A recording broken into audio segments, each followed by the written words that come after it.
the arrangements under the convention.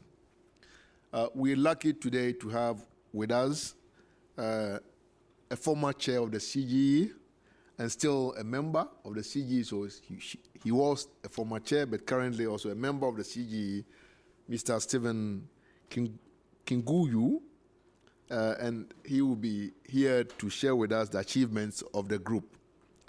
We'll also hear from Indonesia and Uruguay on their experiences and lessons learned in preparing their national reports and in participating in the facilitative sharing of views, which is, I would say, the last stage of the processes where countries try to demonstrate what they are doing through the national reporting called the International Consultation and Analysis.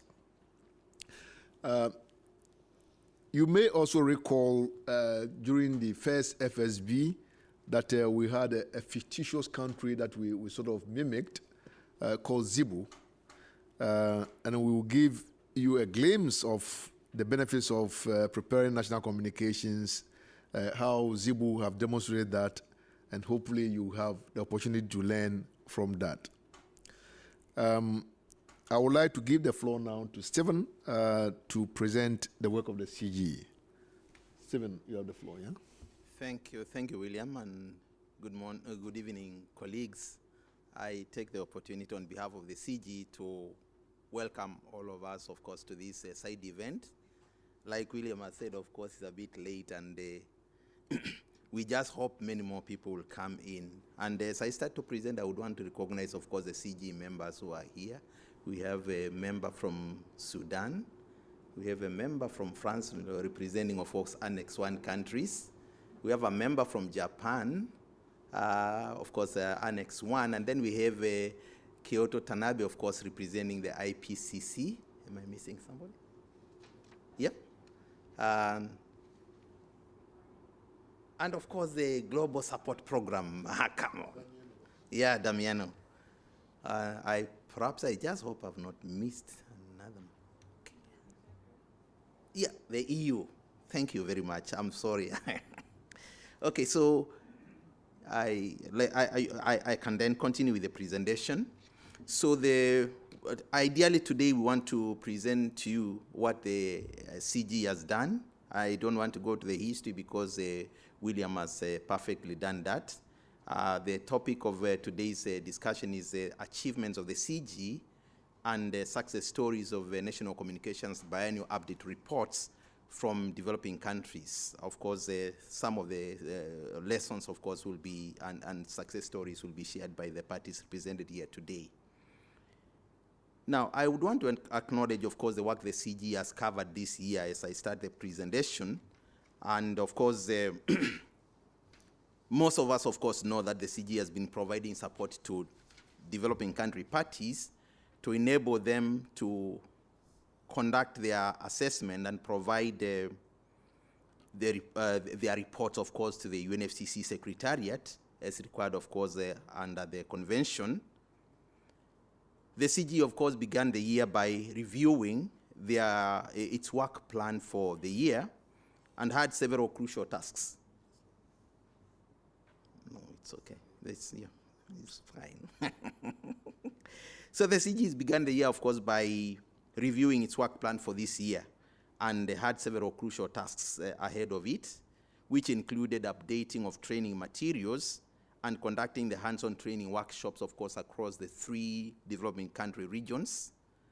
The CGE also, with the support of the Secretariat, has prepared official reports to the subsidiary body for implementation on the same topics, and of course, which will be presented to you today. You can access, of course, most of the presentations and most of the materials from the CGE from the UNFCCC website. This presentation will, in particular, of course, provide an overview of the outputs of the CGE's work this year. Now, just to kick us off, of course, I start, of course, by reiterating the mandate of the CGE. And of course, the mandate was renewed at COP19 for another 5 years from 2014 to 2018. And therefore, this coming year, which is 2018, will be the final year of the CGE's current 5-year mandate. The objective, of course, of the CGE is to improve the process of and the preparation of national communications and biannual update reports by parties not included in Annex 1, of course, popularly referred to as non-Annex 1 parties to the convention. And this is done, of course, through the provision of technical advice and support to such parties. We have developed, of course, as a CGE, a 5-year work program, which covers, of course, up to the last year, which is 2018, of this current 5-year mandate. And this, of course, focuses on 5 thematic areas.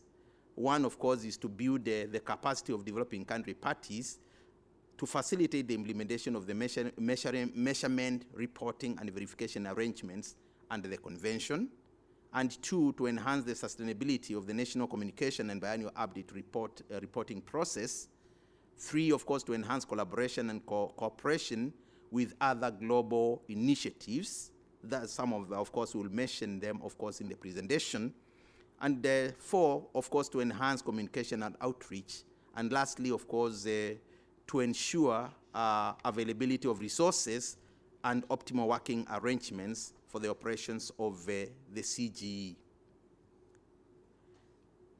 Under the current measuring, reporting, and verification framework, of course, for non-Annex 1 parties, these parties, of course, provide their national communications or submit national communication reports every 4 years and biannual update reports every 2 years.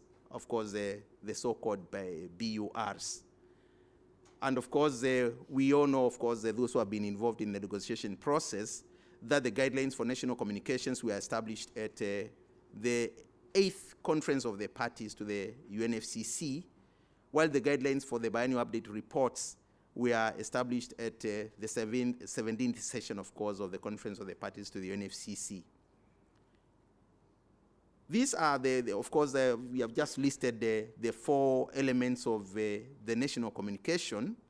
And the first element, of course, which is sometimes, of course, is referred to as a chapter, is information on the general description of national circumstances and institutional arrangements, emissions and removals of greenhouse gases through national greenhouse gas, the inventory report. And of course, this, of course, we report on emissions by source and, of course, removals by sink. We categorize them. Of course, we have to categorize them by sink and by source, of course, the emissions. And then steps, of course, taken. This is the 3rd chapter, of course, steps taken by the non-Annex 1 party to implement the convention. And then the 4 then build some flexibility for the party that is reporting so that they can report any other information that they find relevant to the achievement of the objectives of the convention.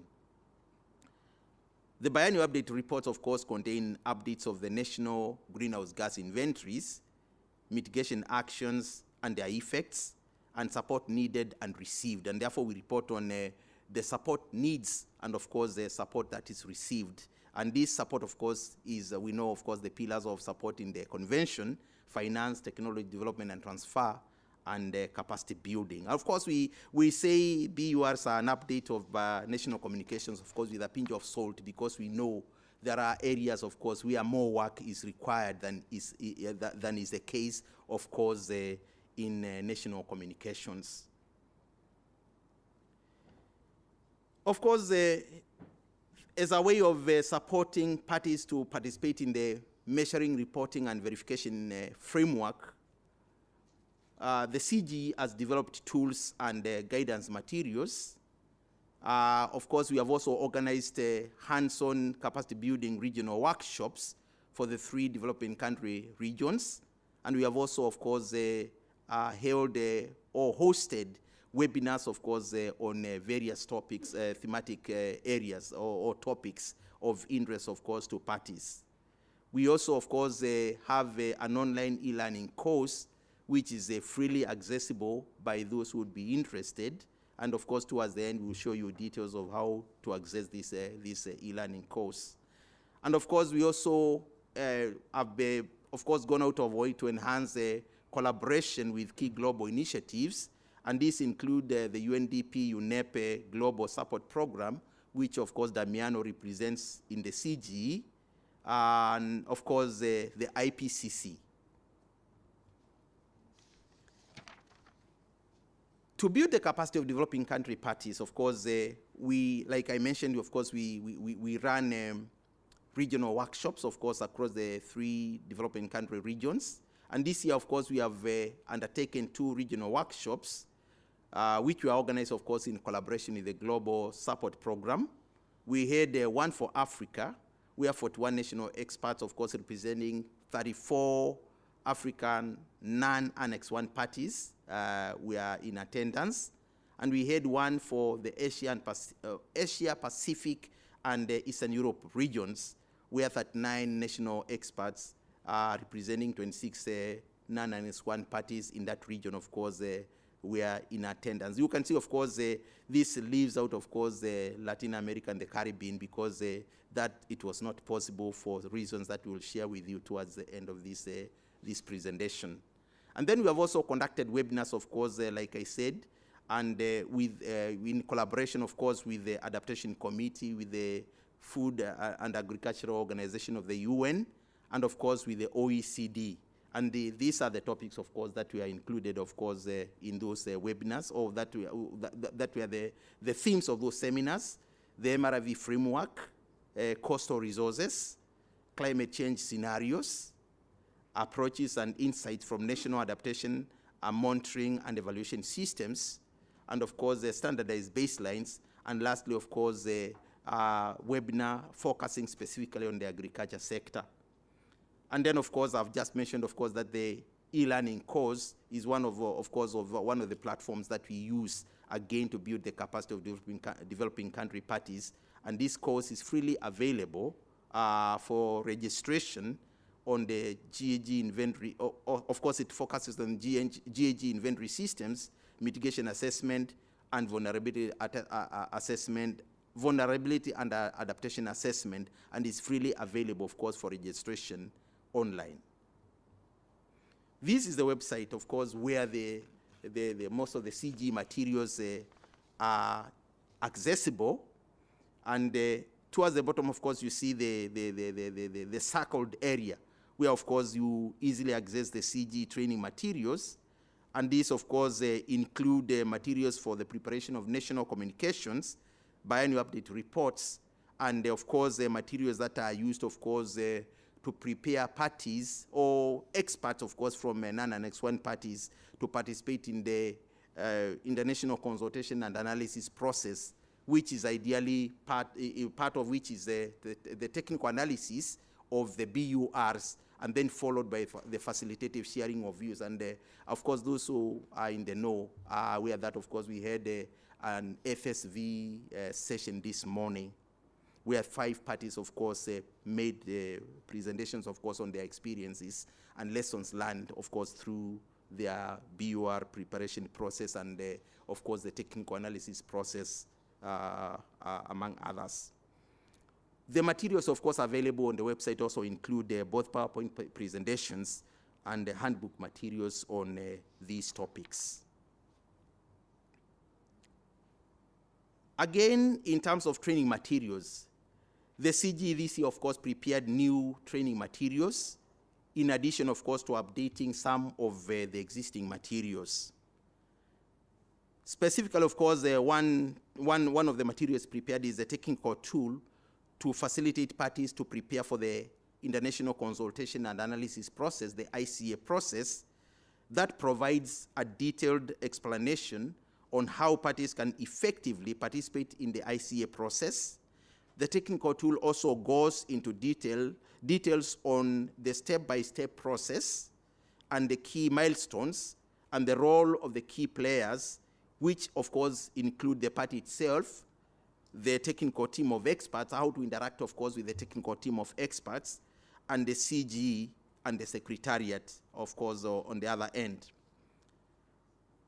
Of course, with respect to the 2006 IPCC guidelines for national communications, for national greenhouse gas inventories, and again, the materials explain the principles and their relationship to earlier guidelines, of course, specifically the 1996 guidelines.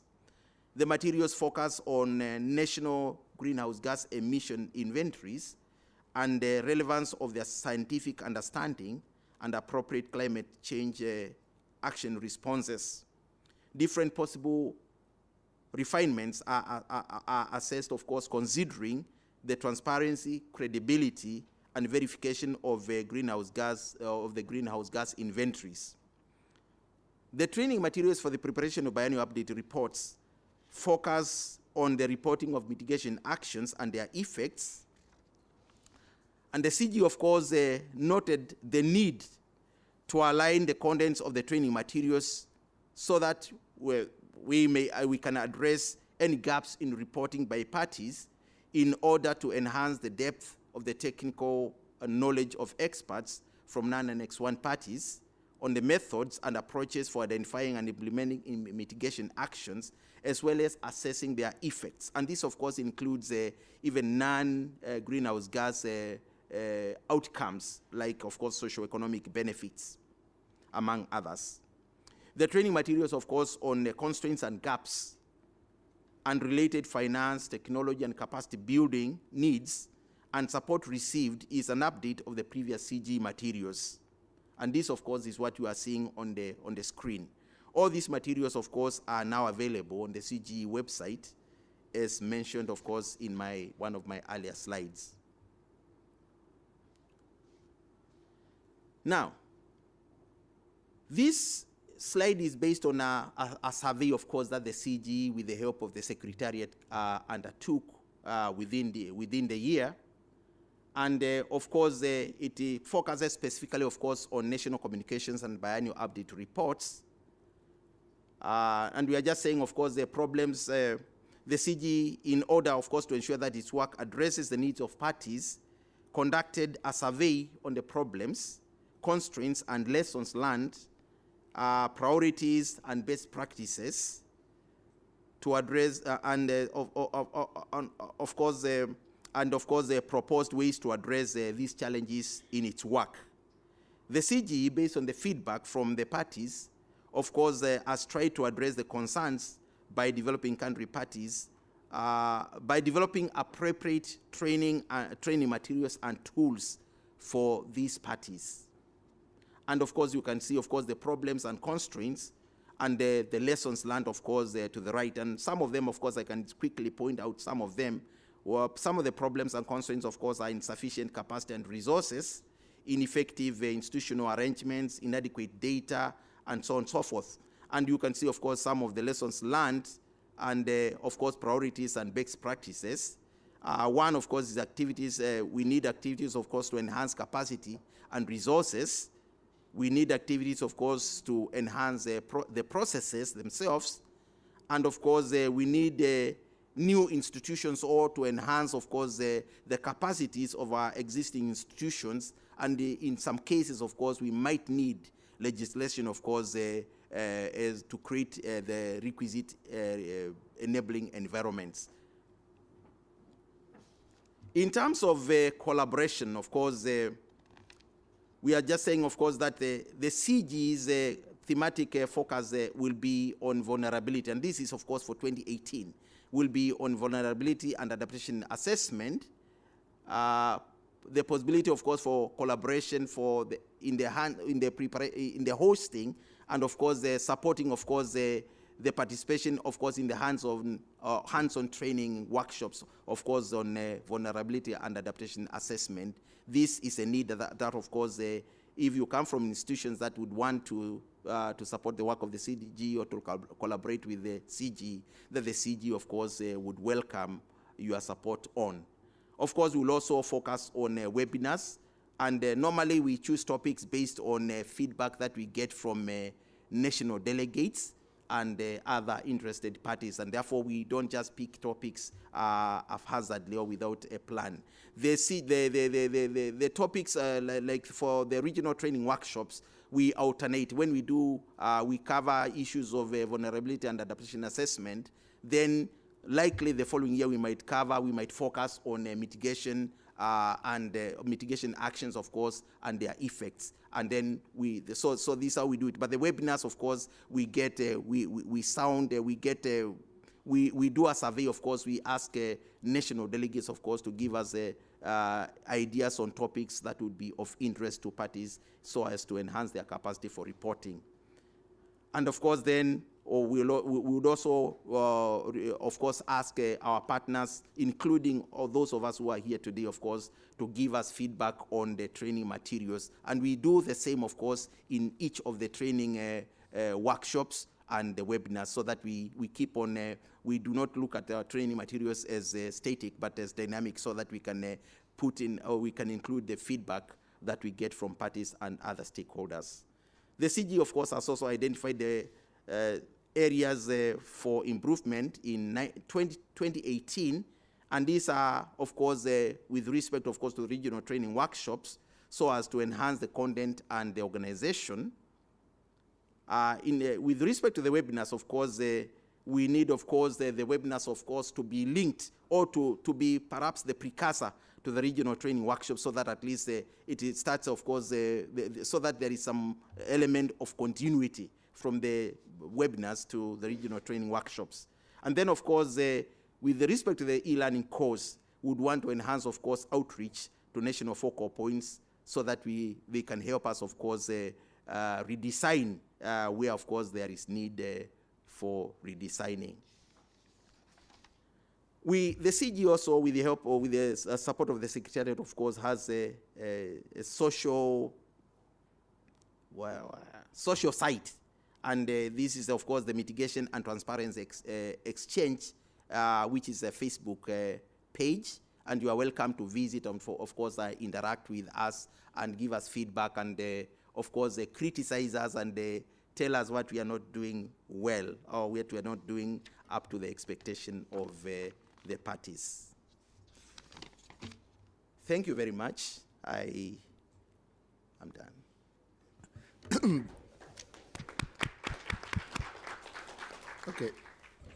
Thank you very much, Stephen, for sharing the experiences that the CGE over the years, and especially last year and this year, have gained, supporting countries in preparing their national communications and biannual update report, but also training the experts that undertake this analysis of the biannual update reports for the purpose of the ICA process.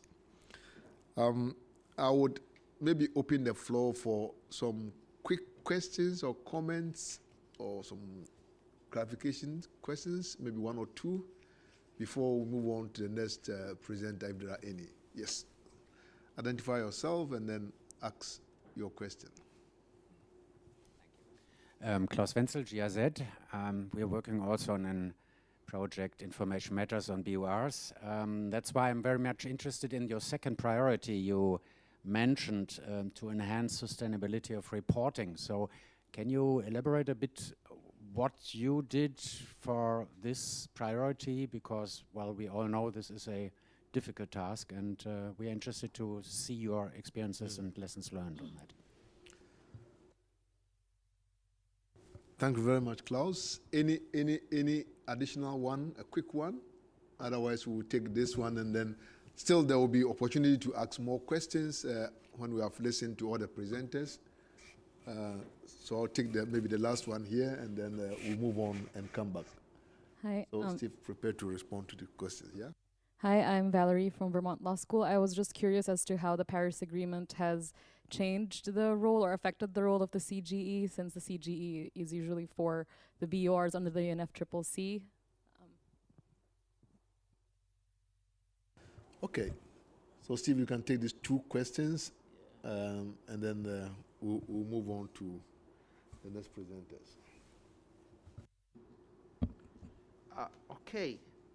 I'll try my best to respond to to these questions. The first one, from my good friend.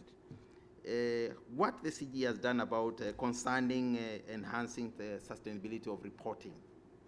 Well, the CGE is the creation of the parties, and therefore we listen to parties and we listen to the problems. And some of the problems there might not sound like problems, but they are challenges, of course, to many developing country parties. Issues of sustainability many times, of course, relate to lack of institutionalization of the reporting process, where everything is viewed from a project perspective. They report this year. Sometimes the consulting team goes with all the information. When they are due to report again, they are starting from scratch. They don't have a database, and therefore that tells you there is no sustainability. Two, you find in many instances, of course, there is no real office that is responsible for reporting on an ongoing basis. And therefore, you would craft a project steering committee or a project team. They prepare the report, and that's done.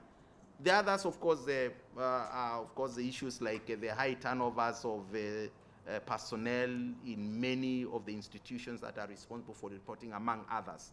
And therefore, some of the quick solutions that we are proposing to parties is to create institutions, to institutionalize the process, so that we have at least a team. It might not be a very big team like you would find perhaps in some of the developed country parties, some of the developed countries, but at least if you have two people, and so if one of them is not there, at least there will be somebody in the office, so that there is continuity of information flow, there is institutional memory, among others. I'm just citing this as an example, and this from my own quick thinking, because I was not expecting this very difficult question. Then the others, of course, is the issues of inadequate funding. As is the case, of course, with all climate change related initiatives. We never have adequate funding, because many of the developing country parties, it's not something they have adequately prepared for. And therefore, those are some of the issues we are trying to address to see how best then we can work with parties to enhance the sustainability of the reporting. The biggest problem is the discontinuity in the data. And the discontinuity in the data is partly because of the projectization of the process, where, of course, the consulting team comes, they go with the information. If you want the information again, you almost, they almost ask you to pay for it. I'm just citing some of the extreme cases that we have had. And therefore, you find the data itself does not exist. There are many data gaps. And therefore, again, another area of capacity building is enhancing the sustainability of the relevant databases, of course, so that every time then we don't have to start from scratch, among others. Now, let me try to address the second question. How the Paris Agreement has changed the work of the CGE. I am not very sure, because actually in the Paris Agreement, the CGE seems to have been left out. And it's for parties themselves to, of course, to go back to their drawing boards and ask themselves then who will be doing what the CGE has been doing, because the CGE has got a long history and a long institutional memory of building capacity for of the developing countries towards enhancing the transparency of their reporting. The CGE is the one that trains the technical team of experts, of course, with the support of the Secretariat, and therefore, develop the materials. The Secretariat conducts the training, and there's the BUR guidelines again. Of course, say that the team of technical experts must at least contain, I can't remember what is the fraction, up to one third of every team of technical experts. That's every team that is reviewing a BUR must contain up to 1/3 of CGE members. And therefore, you can see the role the CGE has been playing. We do not know how the role of the CGE will evolve, because again, this is in the hands of the parties, and I'm throwing this challenge back to the parties who are represented here, because it is the parties to decide whether they are going to leave a gap, and then after some time remember that there was a body called the CGE, and then they start wondering now who is going to do the work of the CGE, and they start looking at ways of recreating the CGE, or they would want to think fast and fix the problem this time before things get worse than they are. I'm talking with experience, not so I think that's the much I can say about it in response to the two questions. Thank you very much. Thank you very much, Steve. I think you've done justice to the questions. One thing I just wanted to add in terms of the question from Klaus, in looking at sustainability, I think one thing that the CGE, and certainly with our support, have been trying to do is to ensure that certainly the institutional arrangement is right, and I think that is maybe the core of what we've been trying to get countries to do, but also to ensure that departments and agencies within country that are responsible for the sectors take lead on the various aspects of the reporting. For example, if it's energy reporting, it doesn't make sense to let that remain with, for example, if the climate change focal point is meteorological agency or environment, those agencies taking lead on them instead of the energy ministry or the energy commission, as it is in many countries. So the line agencies lead on that, and that's really, apart from even having an actual institution in place, already helps, because then you have additional hands at the national level that helps you do that.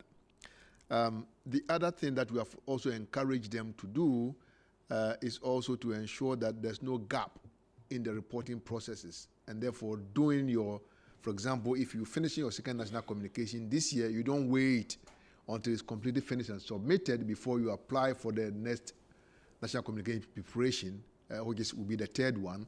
But you do it whilst you are almost finalizing the second national communication. At least you're able to maintain the team or the groups or arrangement that you had at national level, so at least that type of work can continue. So, I mean, just about a few of them that I wanted to add, and which is very important. And I think discussing the role of CGE is something that parties would need to reflect on and see what will be the best role the CGE must play even as we implement the Paris Agreement. But that's for the parties to actually decide on that. Thank you again, Steve, for the presentation and the responses to these quick questions. So one thing, William, I think part of, again, to ensure sustainability is not to deal with individuals, but to deal with the national focal points, because those are the institutions that coordinate climate change processes and, of course, for the country. And when you deal with individuals, sometimes you train an individual today, tomorrow is a consultant. I mean, you are not building an institution, and therefore we deal with the national focal points, and they nominate the people who participate in the training workshops. And we have tried also of late to encourage parties who are able to support an extra candidate for the training to do so that you don't have just a single candidate who is funded by through the Secretariat or by the Global Support Program, so that then we can have a few more, because that then at least takes care of even with the high turnover, then at least you have a few more experts, and therefore we still remain with some elements, of course, to carry on with the work. Okay, so we move on with we have about 50 minutes, maybe a little bit more time to listen to our colleagues from Uruguay and Indonesia. I would want to give the floor to Ms. Ima Ratmawati, Director for Mitigation and Climate Change, Ministry of Environment and Forestry, from the Republic of Indonesia. Madam, you have the floor. And Emma will be sharing with us Indonesia's experiences in this area of reporting and also participation in the facilitative sharing of views. Emma. Thank you very much for the introduction. Good evening, colleagues. First of all, I would like to thank to CGE in inviting me to share with you our experience in preparing our first BUR and also third national communication. I am the person who responsible for this job. Yeah.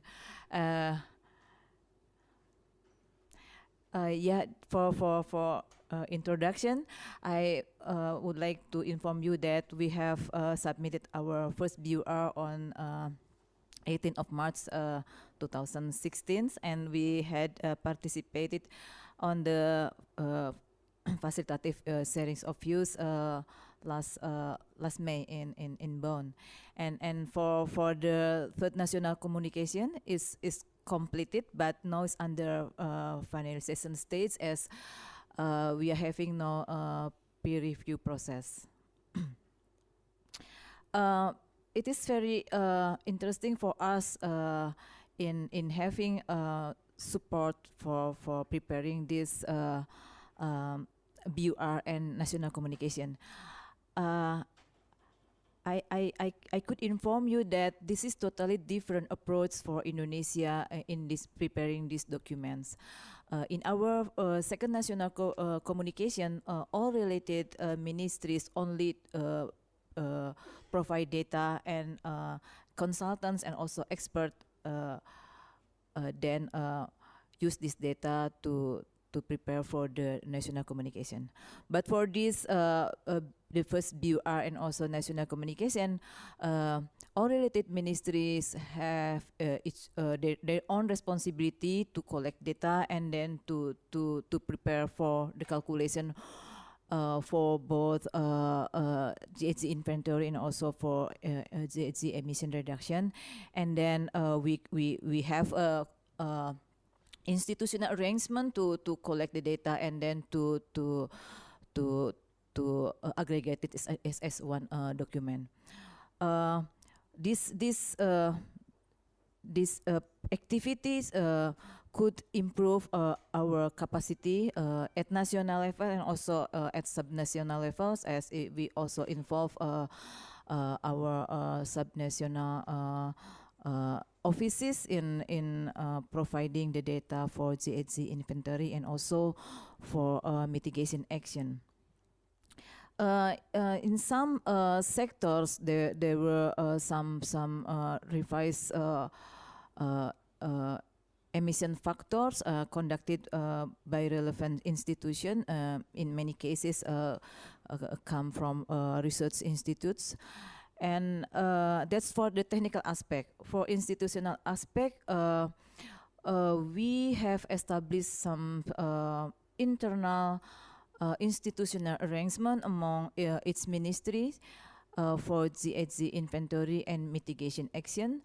But at national level, we also established a national coordination committee under Ministry of Environment and Forestry. By having this mechanism, coordination, in many cases we can say that's easy to say, but it's very difficult to be implemented. These activities could enhance the coordination mechanism among related ministries. On the challenges, we found series of technical aspect, technical challenges and also institutional challenges. On the GHG inventory, we have challenges in having consistent and also continuity of data collections and of some activity data, and also the use of IPCC guideline 2006. Even though we have used this IPCC guideline since our second national communication, but in some cases, in some sectors, we still find some difficulties. For GHG inventory, indeed, we have our annual inventory report, but we still have find difficulties because in our government structure, many times officers are changing and move to other posts, so we have to have regular capacity building, and also the problem in collecting data, for example, for LULUCF and also for IPPU. For mitigation action, we have progressing in measuring and reporting of mitigation action, but we still have find challenges in verification, as many of mitigation action, if we are coming to the field to check the progress, mostly in most cases, all related mitigation action could not be collect relevant data. If we are talking on the vulnerability I'm really concerned what you said previously, that the next focus on of the CGE is on the vulnerability and also adaptation. It's quite interesting for us because we are having difficulties in awareness and also capacity in related ministries to collect data. So in the ministries, most the data is scattered in projects and also small activities. So we don't have any national data on vulnerabilities. Other aspect that we find challenging is on how we can provide data on the support received by the government, in particular for financing and also for capacity building and also technology transfer. All data in the ministries are mixed with other related activities, so it needs time for us to separate it. For example, if we have project for gender, and one component of gender is related to climate change, so it's very difficult for us how many activities related to gender as in general, and then how many really focusing on climate change. On institutional aspect, there are also some issues on sustainability, as we have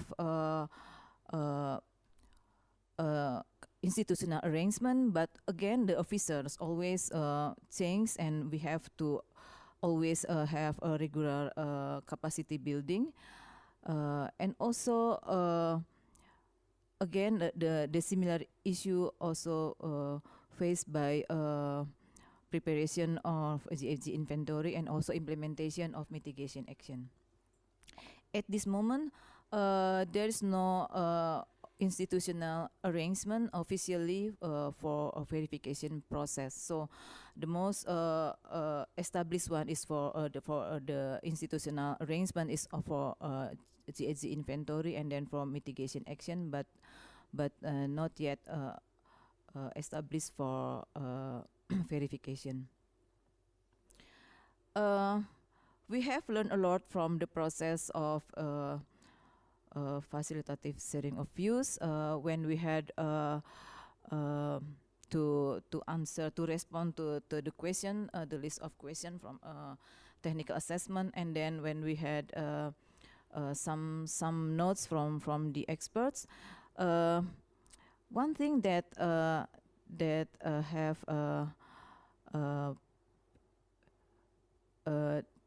that raised by the technical assessment, that's on the capacity building.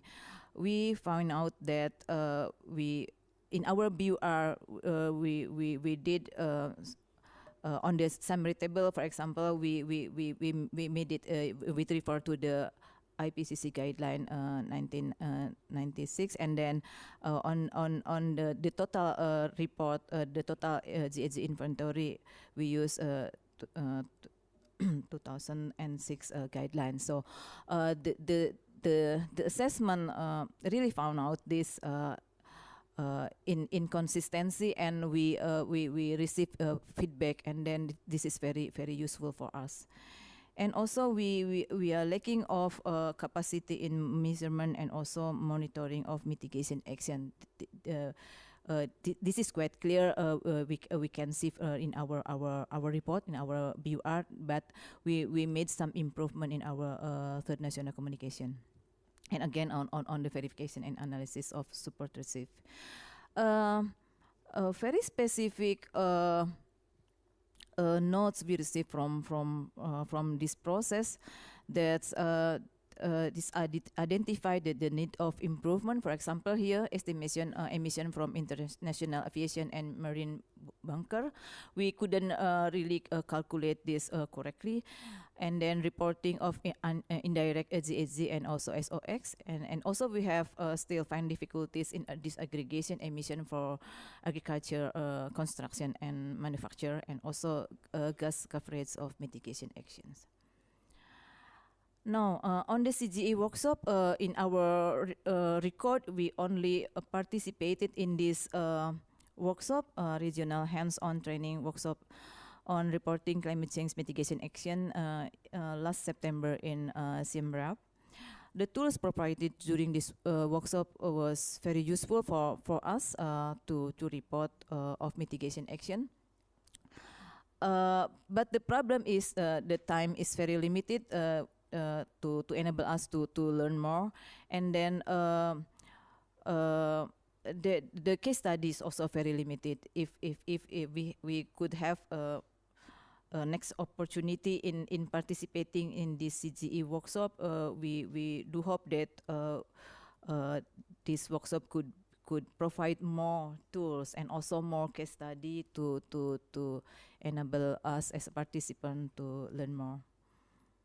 Now, next step on the how we could then incorporate the BUR, also national communication, into national development plan and implementation. In our third national communication, we have already put our baseline and also our NDC target. Even though this is a pre-2020 report, but we put it in our report as a baseline that we are going to move into this direction for the next post-2020. So by using this target and also this baseline, we are in the process at national level to incorporate this into our national development plan. For the next fourth NATCOM and also second BUR, we indeed need capacity building from CGE if there's any mechanism as previously discussed, because in Indonesia we have a pre-2020 national commitment, and then now we have NDC commitment. So how we can deal with these two target, and then there are some aspect we are discussing here, and on the implementation of NDCs. I think this is quite important for us to receive capacity building from CGE. In our thought, if Indonesia is submitting, for example, the third national communication by this year, so it means that we are going to have the next fourth national communication is around 2020 or maybe 2021. It means that by that time we have already implemented our NDC. So in this case, the expertise from CGE is very important to support us. On the wish, how we could expect the role of CGE. Of course, if there are some workshops available in our regional area, we are expecting to have more case studies, more detailed explanation on the technical aspects, and also more available tools. Thank you very much.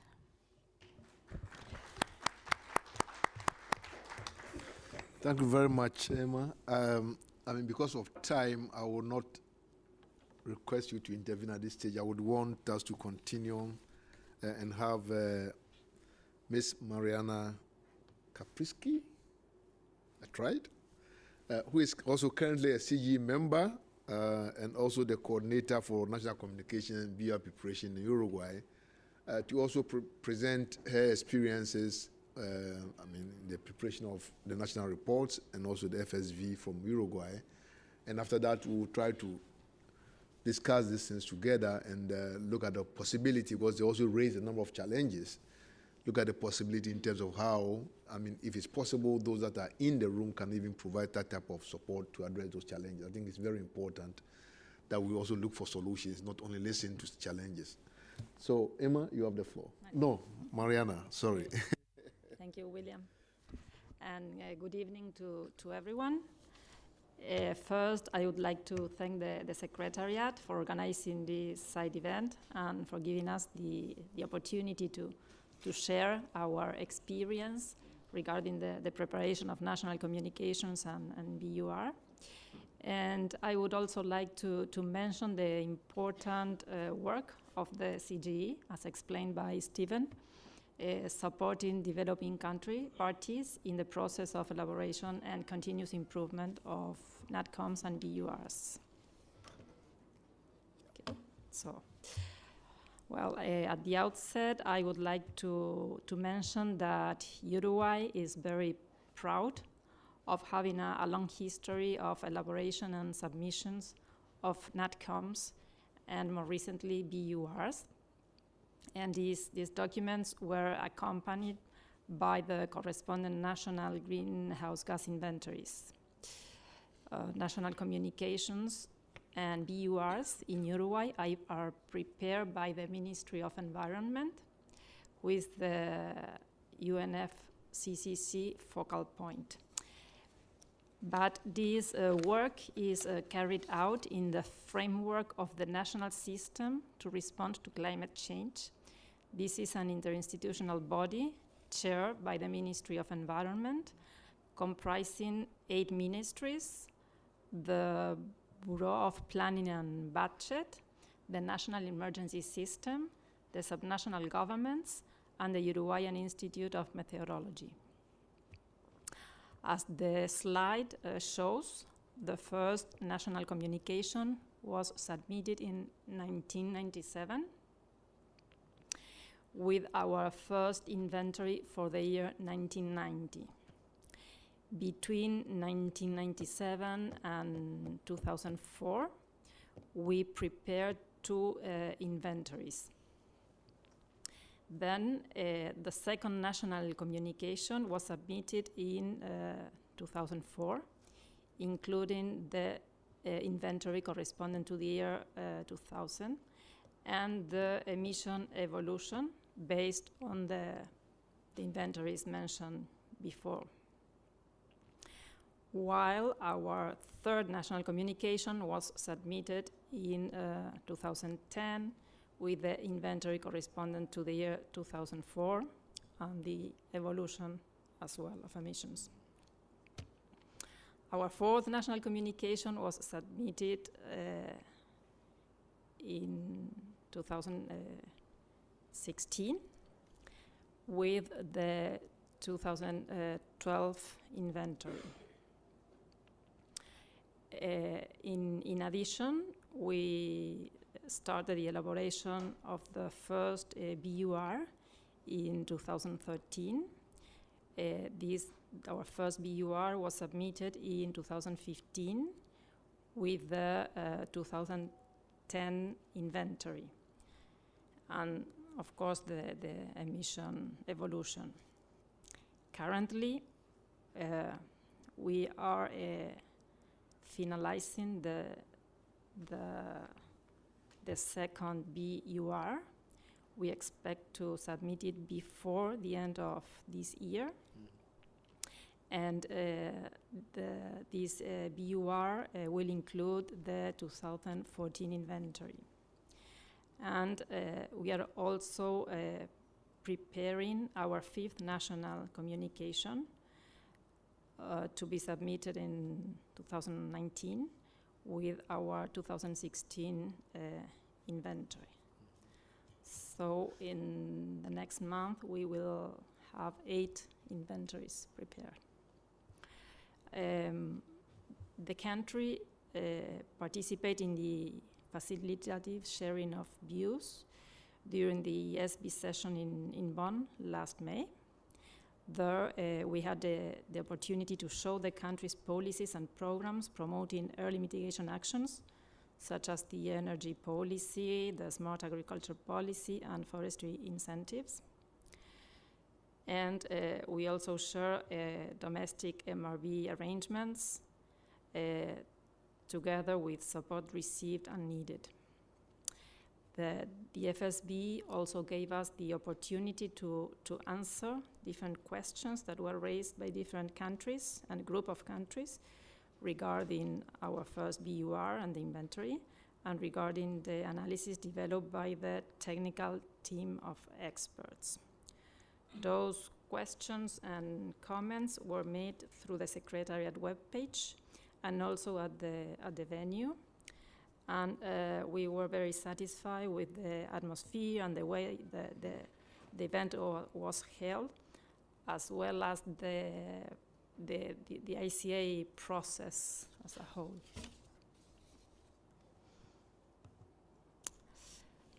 Okay, going to some findings and lessons learned from the process of elaboration of these reports.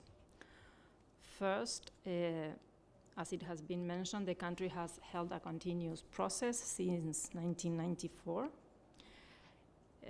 for the elaboration of these reports. And as Stephen and William mentioned before, in Uruguay, this process is institutionalized, and there has not been any gap between the different projects that supported this process. This process has supported the strengthening of the national capacities and allow for the improvement of the subsequent submissions of reports. Also, having a permanent team of at the climate change division of the Ministry of Environment reinforced the process, comment above, allowing to be familiar with the guidelines and the objectives of the documents, and being able to articulate better with the national counterparts. The financial support from the DEF through UNDP is crucial for both for the continuous process of elaboration of reports and for the permanence of a climate change technical team responsible for these reports. Following those aspects, there is a strong articulation among participants in the elaboration of the national inventories, the national communications, and the BURs, supported by sound established institutional arrangements as the national system to respond to climate change I mentioned before.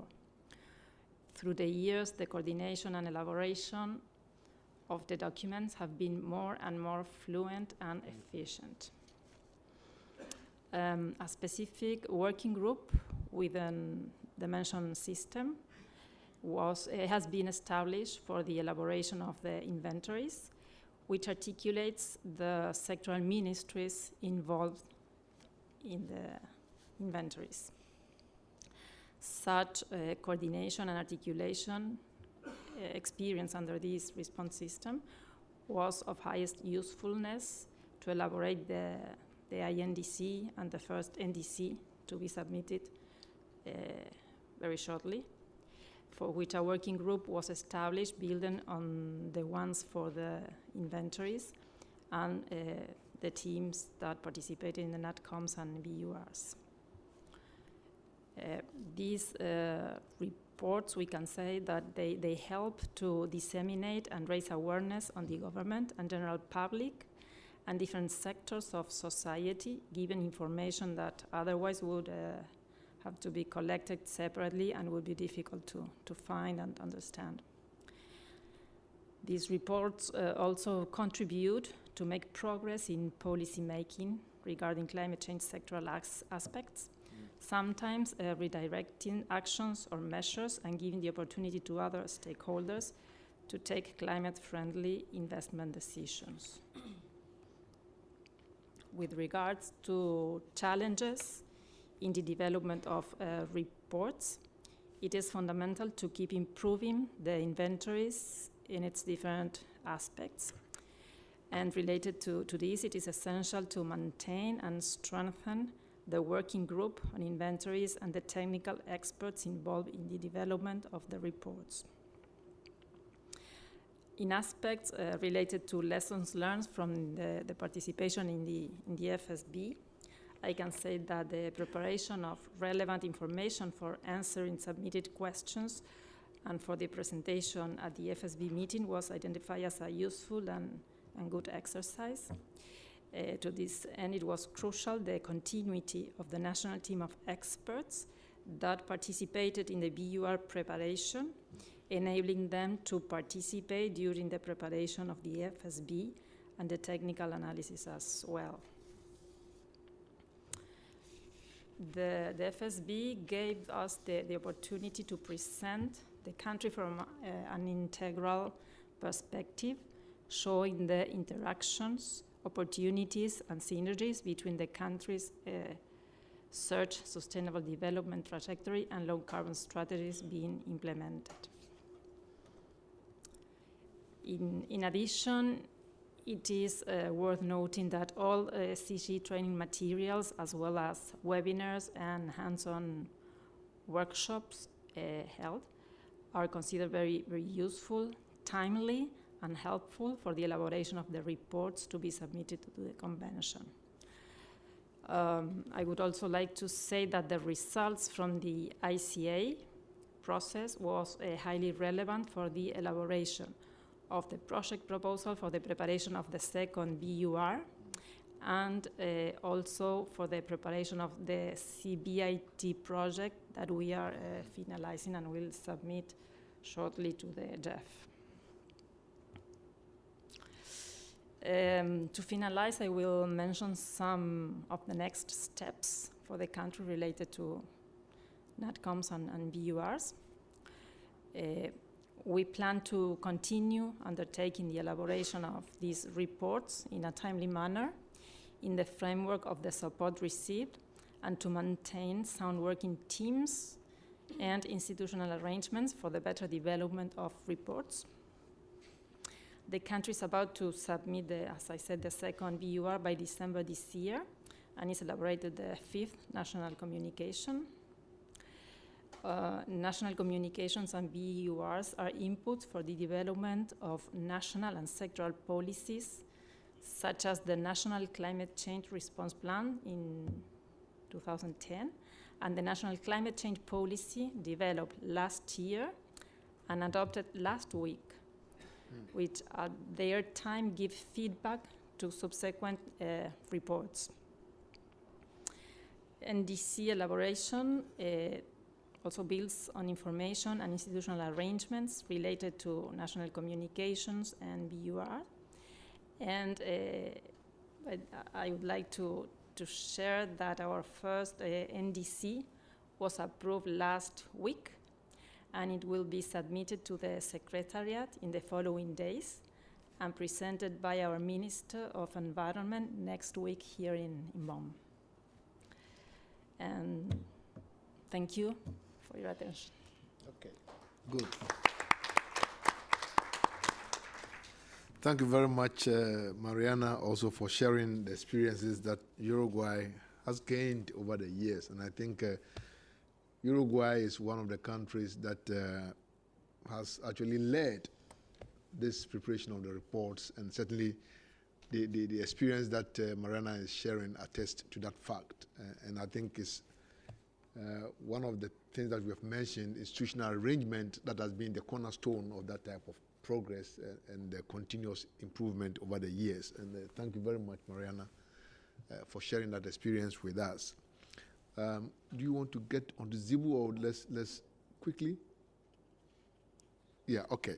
So we have a short clip, I would say, on it's a fictitious country. We call it ZIBU. It's no country, but at least we try to explain the processes involved in the ICA processes and what countries have learned from that. We did, when we were doing the first FSB, we did show that type of a small short video to demonstrate how the FSB process would unfold.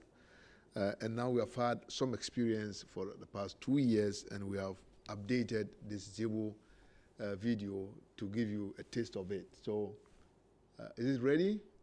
Okay, so there we go. This is a video that I think I would talk a little bit after we've seen it. Developing countries participate in the measurement, reporting, and verification.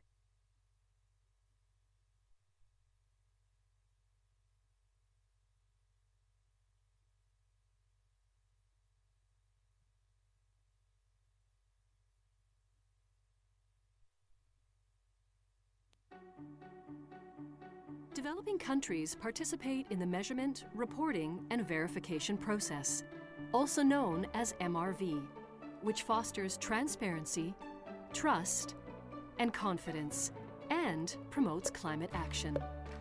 At the facilitated sharing of views, Zebu showcased the work it has been doing and shared its constraints, challenges, and lessons learned. Hey Zebu, do you mind sticking around so that we can tell everyone about your experience participating in MRV? Thanks, Zebu. Zebu gained a lot of benefits from participating in MRV, both at the international and national levels. Zebu collected and analyzed its own data. It used this data, along with its greenhouse gas inventory and mitigation assessments, to fully understand its opportunities related to reducing emissions in all sectors.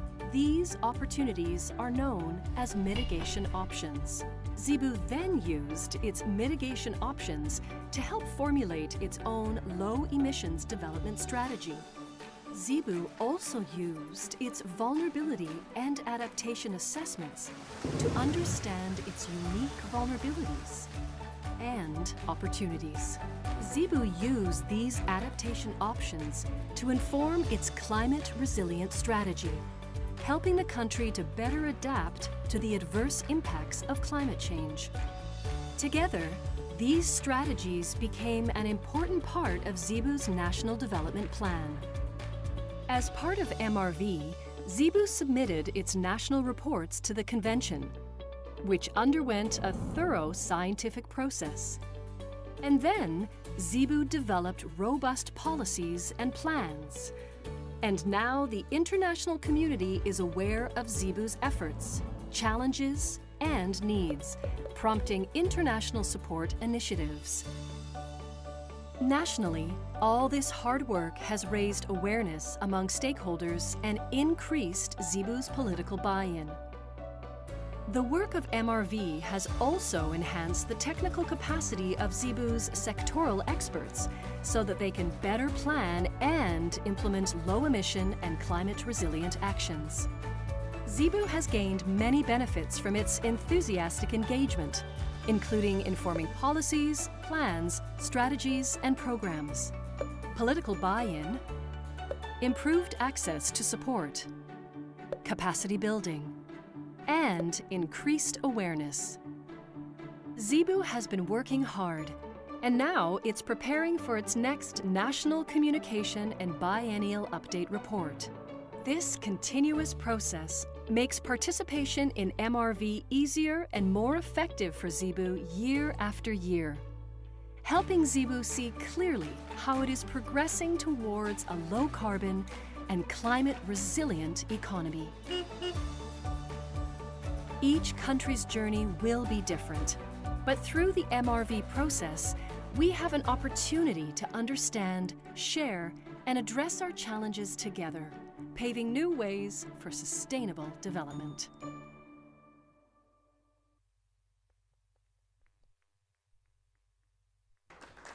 Okay, so that's a piece, and I hope we're able to get a glimpse of some of the benefits that countries get from preparing these national reports. And I think in Mariana's presentation, she already mentioned some of them. It's been the basis for some of the policies that they formulate, but certainly has been instrumental in creating awareness and disseminating information to the population, which is very, very important. I think that's what we are trying to illustrate with this video.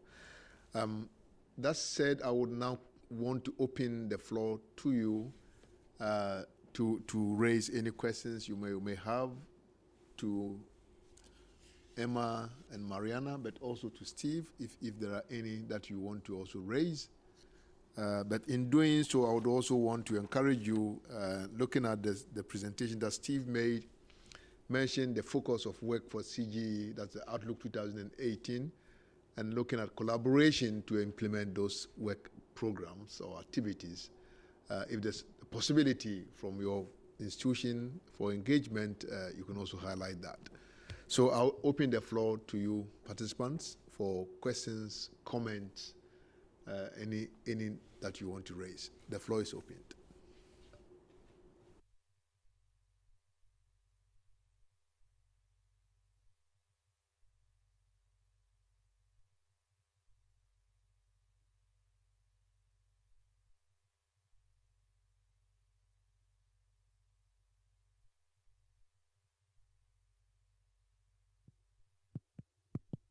All right, see, I'll try to open the floor with a question. This one goes specifically to CGE, and as well as like the two case studies from Indonesia and as well as in Uruguay.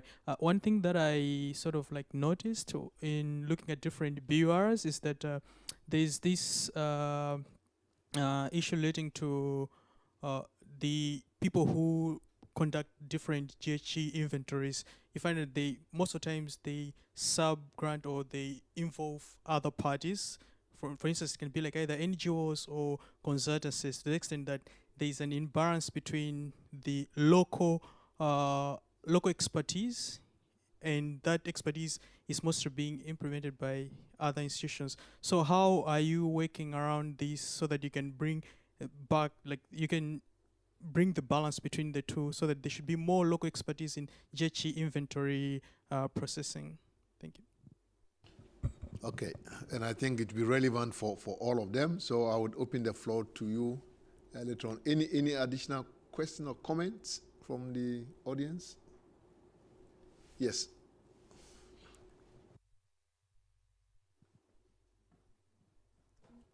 Hello, my name is Saman Valcour. I'm also from Vermont Law School. I have a question. You mentioned earlier that part of the work product for CGE is to enhance cooperation with other global initiatives. I'm wondering if you could elaborate a little bit more on maybe like subnational or regional initiatives that could speak to that. Thank you. Okay, we could take more questions if there are any. Comments? Okay, so then I would go to the panelists, start with Steve to respond to the questions, and Mariana and Emma would join later, yeah? Steve? I'll be very quick because I think I've talked a lot. And so that I can give the other two panelists more time because they have not answered any questions as yet. So the first one, the issue of what the CG is doing to create some semblance of a balance between local expertise, and I imagine here we are referring to the technical expertise and the international expertise, which could be, I heard the gentleman talk about CSOs and even international consultants. And I think that's ideally part of what the CG is trying to address, to build the capacity of the developing country parties, so that at least they have adequate critical mass, of course, to ensure continuity and sustainability of reporting, and not just the continuity and sustainability, but also enhance the transparency of the reporting. And of course, that's why the CG is mainly focusing on building capacity through regional training workshops, webinars, of course, the e-learning materials, and so on and so forth. And ideally also, part of those workshops, I mentioned some of the topics covered, and William again reiterated that, of course, the issues of having the appropriate institutions in place. And this does not just refer to the national coordinating institution, but also the sector focal units, because ideally we do not. If we develop the national coordinating unit alone, and then the focal units in the sectors are not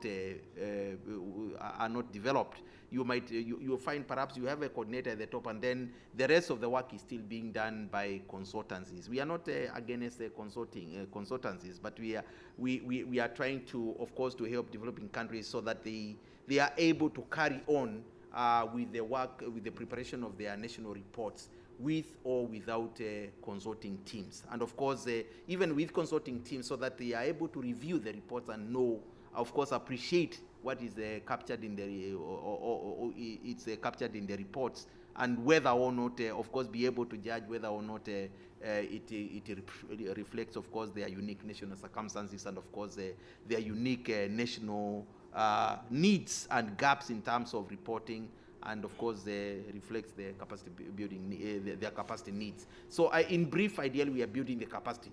We are encouraging them to have institutions, the requisite or the minimum institutional arrangements in place, so that they do not rely on even for the archiving of the data and all that, so that they do not rely on external forces.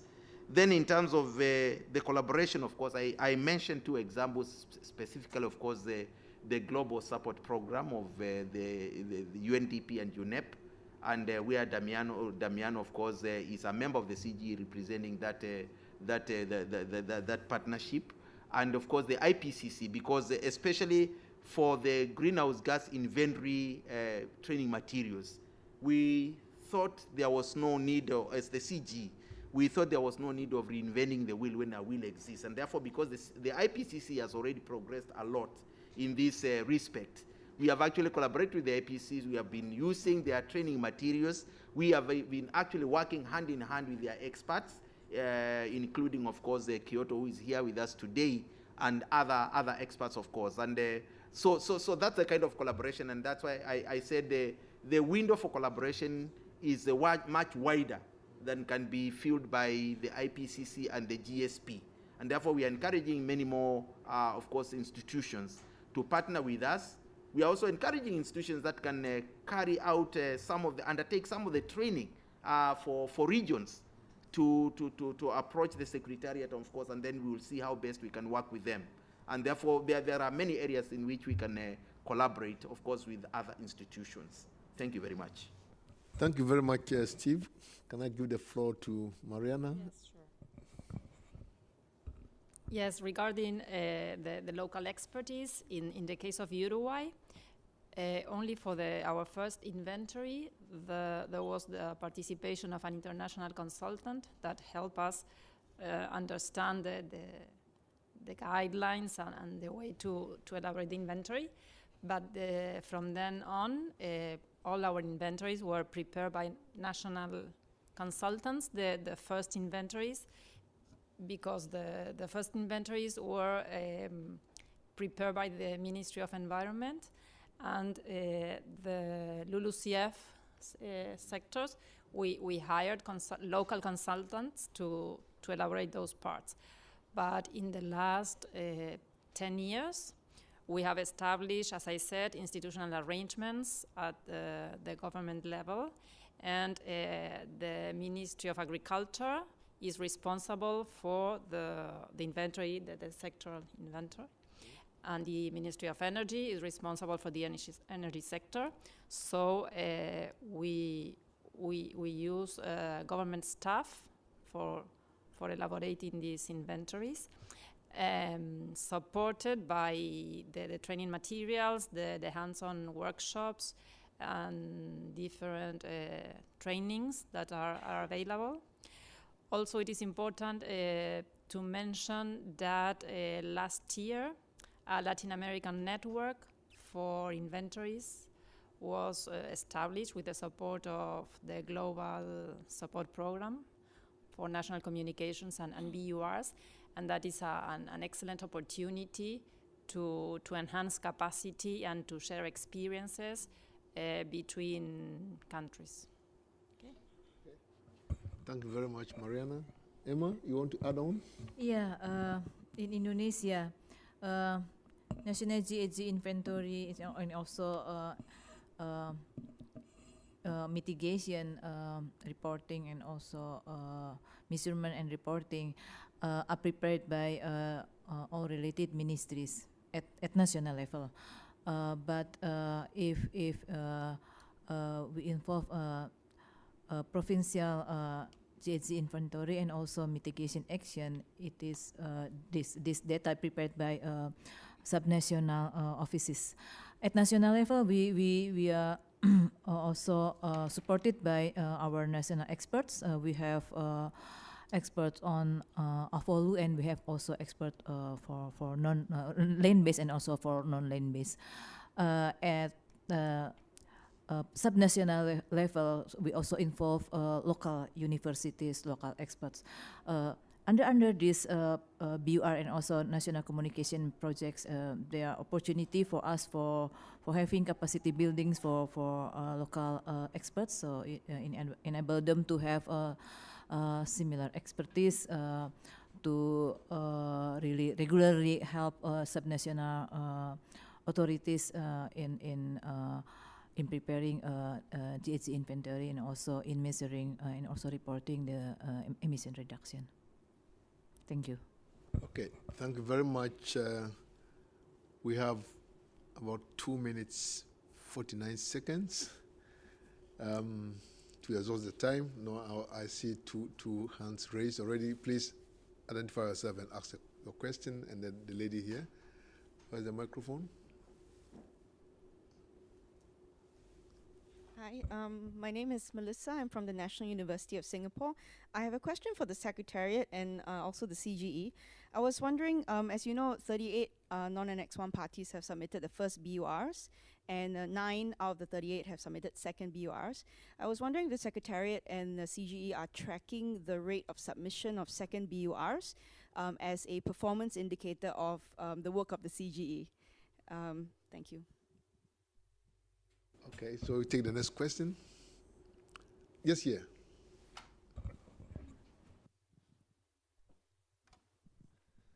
Hello, thank you very much. My name is Andrew Orozco. I'm with the NGHGI, and my question is for the CGE as well.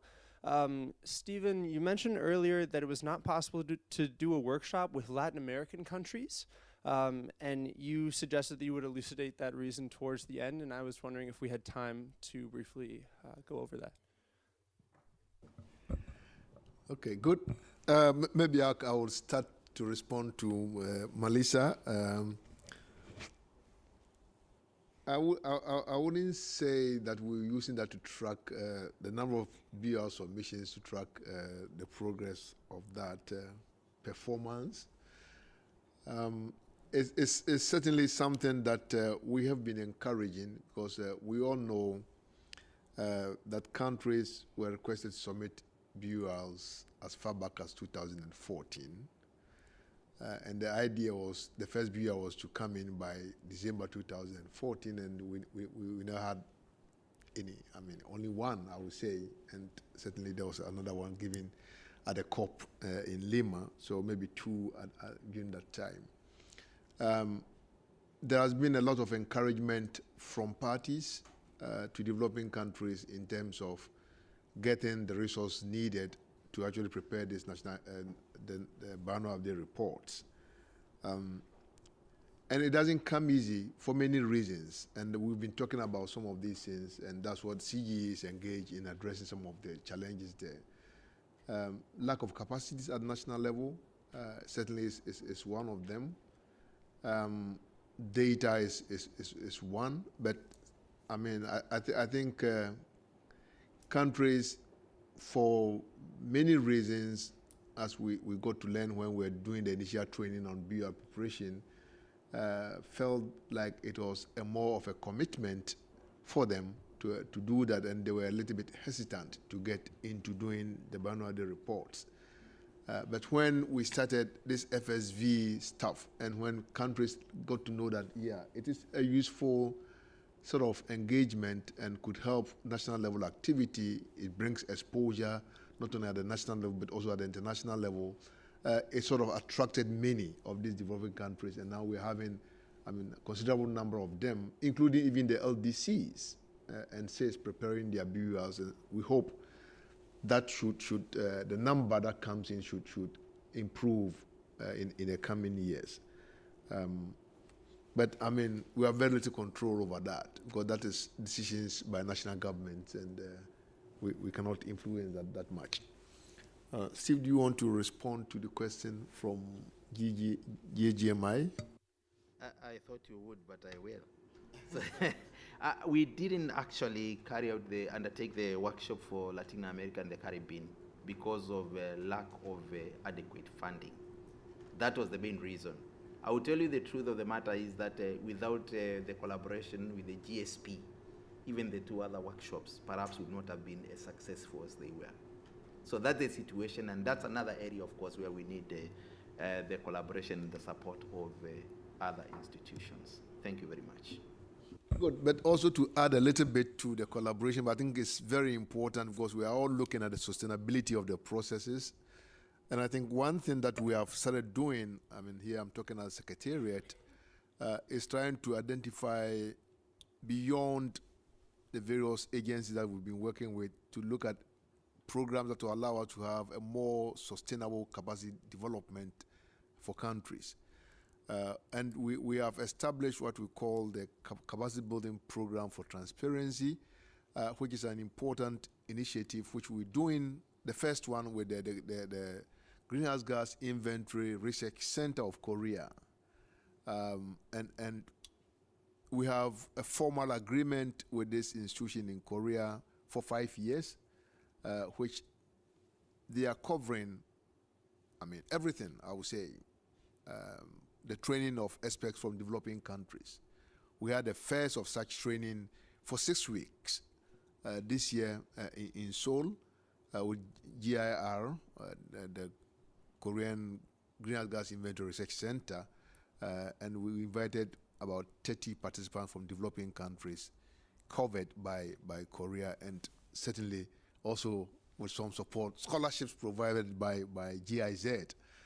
For participation of some countries. So certainly the collaboration is one important aspect of addressing this never-ending pandemic in the climate process with capacity building. And I think we all need to join forces to be able to address that. Okay, because of time, I would want to invite you to join me to thank the presenters with a round of applause.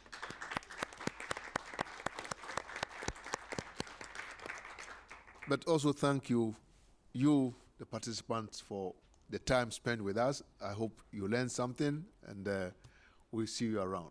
But don't hesitate to get in touch with us if there are any questions or comments that you may have later on. Thank you very much, and have a blessed evening.